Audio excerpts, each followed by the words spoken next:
Welcome to the Grizzly Den, where our Montana Grizzlies stayed undefeated. Now, before we get to the panic mode that Toast was on, before we get to Trevor's troubles at the bar on a Saturday night when the Grizz were on, let me be the first to welcome you and wish you a happy homecoming. What does that mean in beautiful Missoula, Montana? That means the retro jerseys are back.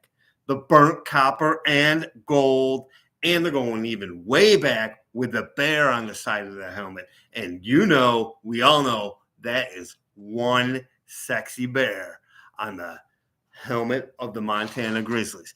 So, getting to Toast in how he was panicking, I get a message at halftime. I'm like, oh, that's weird. And he's like, uh-oh, like we're in trouble or something. I'm like, we were down 24-18. And so then I was just imagining he's just like going off in his mind about this. We don't have the magic of the Grizzly Stadium. How are we going to do this? Yo, settle down. This isn't the playoffs. This is Idaho State on the road. We've taken care of this before. We've been in tougher jams than this against teams like Idaho State. And then I couldn't just imagine what was going on in his mind when we were down 10 going into the fourth quarter. What he didn't know was Wayne was suspended for the first half of the game, and that once he got in there, our cover linebacker, things started to slowly fall into place, which led to a shutout in the fourth quarter. Now, I'm not saying that, it would have been Katie bar the door. We would have crushed him from the beginning if he wasn't suspended. By the way, he was suspended and nobody knew it. At least you guys didn't know it in the country. Why? Because during the Idaho game in the third quarter, he was called for targeting and no one knew. There was no coverage of it. It was the weirdest thing I ever think. All of a sudden you go to Egress, boom, Wing is suspended for the first half. But that's either here nor there. We got to get a little bit more pressure on the quarterback. This is getting a little bit concerning right now, but it's not overwhelmingly concerning because as the game went along, easy for me to say, we started taking a little bit control of the game everywhere but the scoreboard. So the great thing we can say is maybe I'm the only one that calls him this, but Mr. Electricity, Michael Wortham, went friggin' off. The FCS Player of the Week, 296 all-purpose yards, 2 for 2, 49 yards and a touchdown through the air, 126 yards on 6 catches, 7 carries, 49 yards and 2 touchdowns. He just went off. The best player in FCS college football, probably the whole land, but we're not allowed to say that because we only play at the FCS level. But that's all right because he helped us out of the abyss and got us in.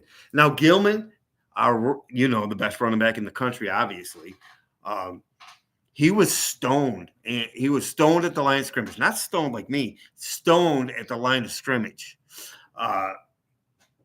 When we couldn't figure out how to get him going, that's what Bobby Houck was really concerned about during the game, that they couldn't get him going.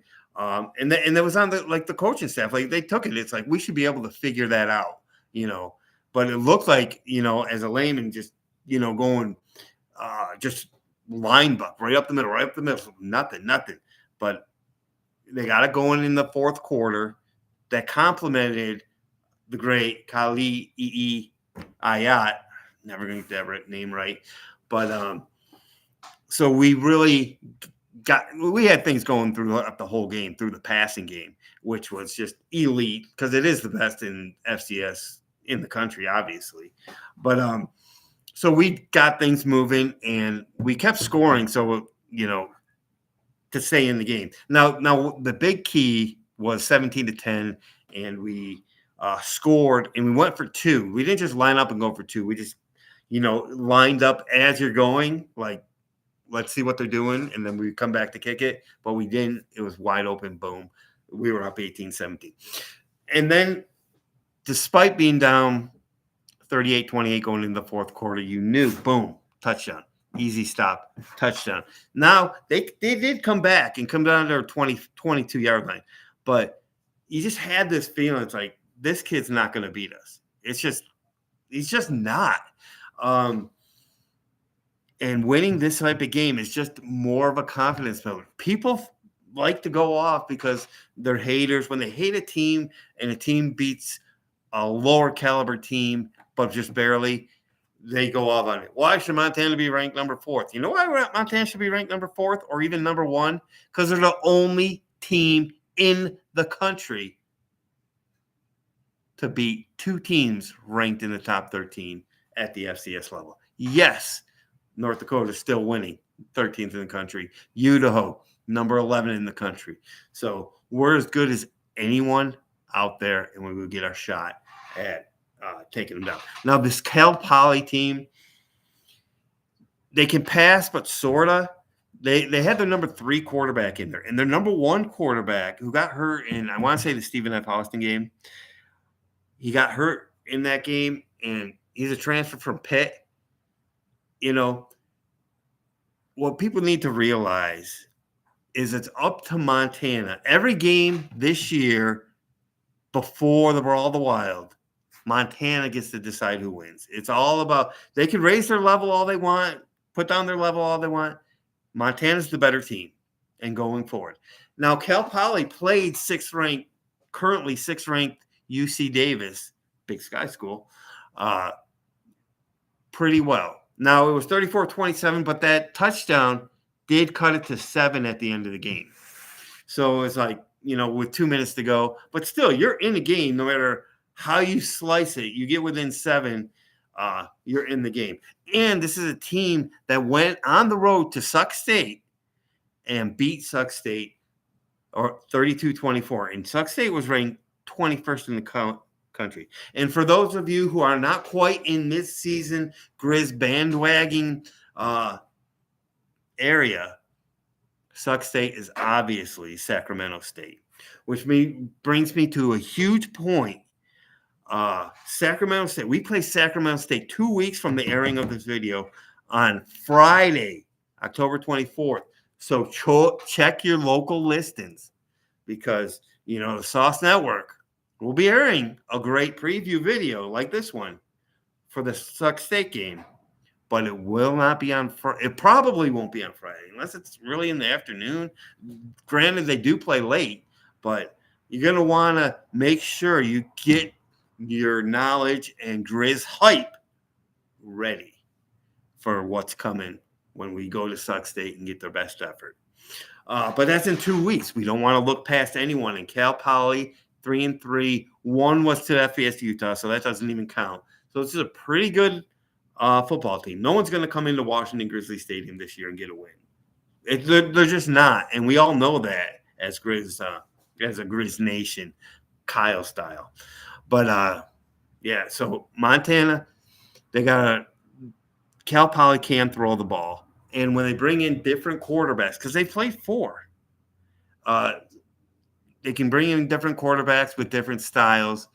But we just want to clamp down on the passing game. And what we will get going on offense this week will be the running game will be back with its 200 yards. You're going to get your balanced 200 plus rushing, 200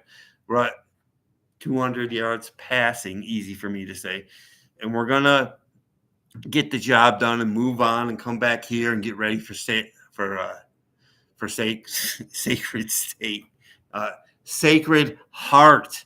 Jeez, I can't say anything here, but this video has been messing up like 12 times. Trying to do this thing 100 times, so it's not the best of all time. But Montana is. We're going to party like it's 1995 with the burnt copper and gold. Watch. You're going to be tuning in 4 o'clock Eastern, ESPN Plus, and going, where's the maroon and silver? Where's the maroon and silver? No. Burnt copper and gold, sexy bear on the helmet. Be ready for that. And we're going to go out and bury Cal Poly. And I know Kyle always trying to go, well, what's he betting? I'm not sure what the spread is. Less than 14, it's going to be, that's light to me. But really, there's going to be points again. There's going to be points. I mean, if it things in the low 60s again, yeah, the Griz will carry their load and then some, and carry this to and over. It gets into the 66, 67, But that's the thing. I didn't look at the point spread this week because it's about winning the national title. And no matter what you see in the future videos of this, no matter how much I'm trying to convince you, if we don't have home field advantage throughout the playoffs, we're not going to win the national title. I will try to convince you that we can, but we need home field advantage throughout the playoffs. We needed 6 out of 7 at home to start the season. We need 8 home games that is going to turn into 11. I admit that everything is working out perfectly. This team is young, and they're getting better every week. So we're going to hit them so hard that it's damn near criminal. So we'll see you guys in the next video, and let's go dominate.